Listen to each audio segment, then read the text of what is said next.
SMA Pariwisata Saraswati Semapsa Klungkung melepas 403 siswa kelas 12 pada gelaran Purnasis Madya Angkatan 41 di Pesamuan Kerti Widya Mandala sekolah setempat yang bertepatan dengan Hari Pendidikan Nasional.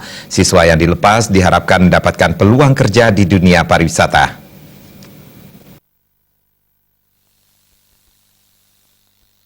Purnasis Madya Semapsa Klungkung merupakan gelaran yang ketiga kalinya. 403 siswa kelas 12 dilepas, terdiri dari jurusan IPA, IPS, dan Bahasa. Purnasis Madya dibuka dengan tarian kebesaran, yakni Tari Saraswati.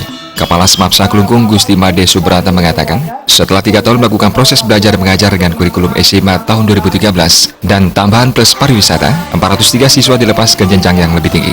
Bali sebagai tujuan pariwisata dunia tentu memerlukan tenaga pariwisata yang tidak sedikit, sehingga Semapsa membekali siswanya secara intelektual, keilmuan, dan keterampilan kepariwisataan. Setelah lulus diharapkan melanjutkan ke jenjang lebih tinggi dan mampu bekerja di bidang pariwisata di seluruh Bali. Kita memang komit, sudah memang itu aturan, kita mengikuti kurikulum SMA tahun 2013. Tahun 2013 kita kurikulumnya, kemudian kita tambahkan dengan plus pariwisatanya. Nah, mengapa demikian? Karena kita membaca peluang bahwa daerah kita, daerah di Bali, yaitu daerah pariwisata, bagaimanapun juga untuk kita membekali kelengkapan anak-anak.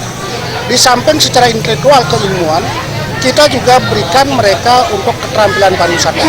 Nah, sehingga dengan demikian, begitu anak-anak kita selesai nanti di sekolah ini, yang memang punya kemampuan secara ekonomi dan intelektual mereka bisa melanjutkan. Tetapi bagi mereka yang tidak ada kemampuan secara ekonomi, mereka bisa bekerja lebih dulu. Nah, setelah itu sambil bekerja mereka bisa sambil kuliah. Bahkan hebatnya lagi, untuk tahun ini saya juga merasa bangga sekali. Ternyata satu siswa kita juga bisa diterima lewat SNPTN, yaitu di kedokteran UNED. Sementara itu, salah satu siswa yang dilepas adalah Nikomang Ayu Sriwiyade yang telah lulus mengikuti tes jalur seleksi nasional masuk perguruan tinggi negeri SNMPTN melalui jalur bidik misi di Fakultas Kedokteran UNED. Ia merupakan putri seorang petani, mengaku sangat senang dan tidak menyangka bisa lulus di Fakultas Kedokteran UNED yang merupakan cita-citanya sejak dahulu. Yang pastinya yang pertama senang banget, gak nyangka karena bisa diterima di fakultas nomor 1 terbaik di Bali, yaitu UNED ya. Fakultas Kedokteran.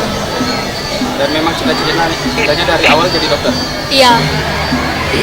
Berapa lama persiapan untuk mengikuti SNMPTN? Kira-kira 3 bulan terakhir.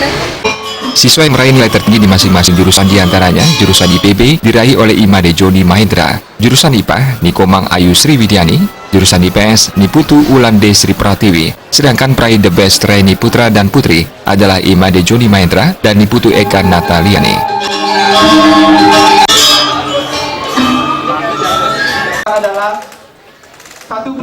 Indrawan, Bali TV.